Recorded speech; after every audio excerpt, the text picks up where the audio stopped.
Hi everyone, thank you so much for tuning into my channel. Today I'm sharing how I make these crispy jalapeno chicken cheese rolls.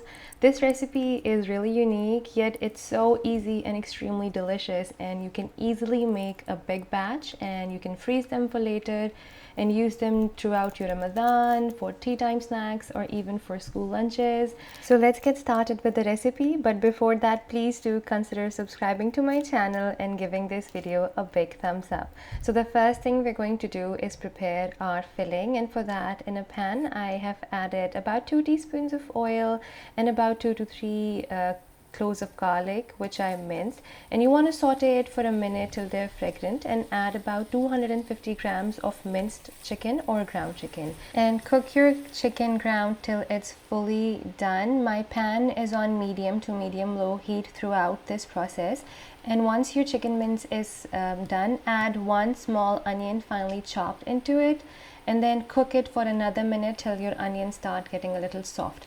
Then for seasoning, I'm adding half teaspoon each of cumin and black pepper powder.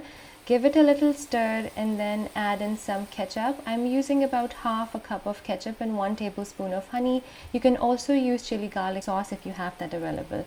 And then I added about half teaspoons of red chili flakes. You can add more if you like. If you want it really spicy, you can add however much red chili flakes that you want to add. Give it all a nice stir. Cook it for 2 to 3 minutes till all the ketchup is absorbed and everything is a little dried down, but not too much. And then add 3 to 4 jalapeno peppers finely chopped. I took out the seeds and cut them into small little pieces. You can add as much or as less as you like. If you like more jalapeno flavor, add more. And if you don't have jalapenos, you can simply use capsicum. It won't taste exactly the same, but it would be really good. So next, for the cheesy stringy effect in the middle, you can take either mayonnaise, or you can take white sauce, or you can take some cream cheese, whatever you have available. For me, I was making my creamy chicken cheesy samosas. If you're already making that, just make extra of white sauce and then use that as a base to make a sort of a paste for your cheesy filling in the middle. So all you have to do is make sure that it's all well combined, and then it's time to turn these delicious stuffings and fillings into rolls and samosa. First, I'm going to show you how you would make a samosa using the same filling. So I've taken about a tablespoon of the chicken mince mixture and the jalapeno mixture, and then in the middle I'm putting a little ball of the cheesy stuffing that we just prepared. Again followed by the chicken and jalapeno mixture, and then you would fold it just like a samosa. If you have samosa patti, you don't have to cut it in the middle, but because I only had the ones that are meant for spring rolls, I cut it into half. You can also make bigger samosas if you like, if you don't want to cut it into the middle.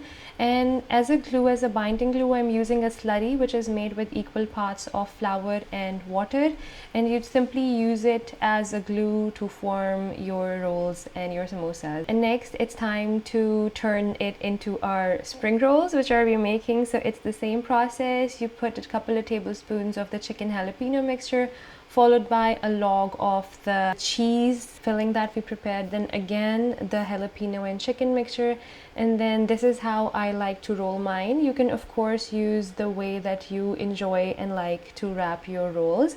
I just like to do it in sort of like an envelope. Again, I'm using the slurry to make sure that everything is binding pretty well, because I don't want it exploding. So once you're done with making your rolls, this recipe is gonna give you about 12 to 15 generous sized spring rolls, and you can freeze them in a Ziploc bag or an airtight container for up to a month. And then once you want to fry them, you just take it out of the freezer, put them on a plate, and then let them sit in the fridge for maybe 20-30 minutes before frying.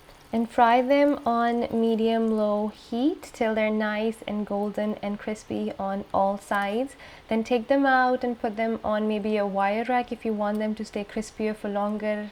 Then blot them on a tissue towel, maybe add a sprinkling of salt. Anything fried, when you add a sprinkle of salt on top, it just really enhances the flavor. And that's all for the recipe. I hope you guys enjoyed this video. If you did, please do consider subscribing to my channel and giving this video a big thumbs up. Try this recipe and share it with me on my Instagram page, which is by the same name, the homemakerbaker_falakalik. Until next time, homemaker baker over and out.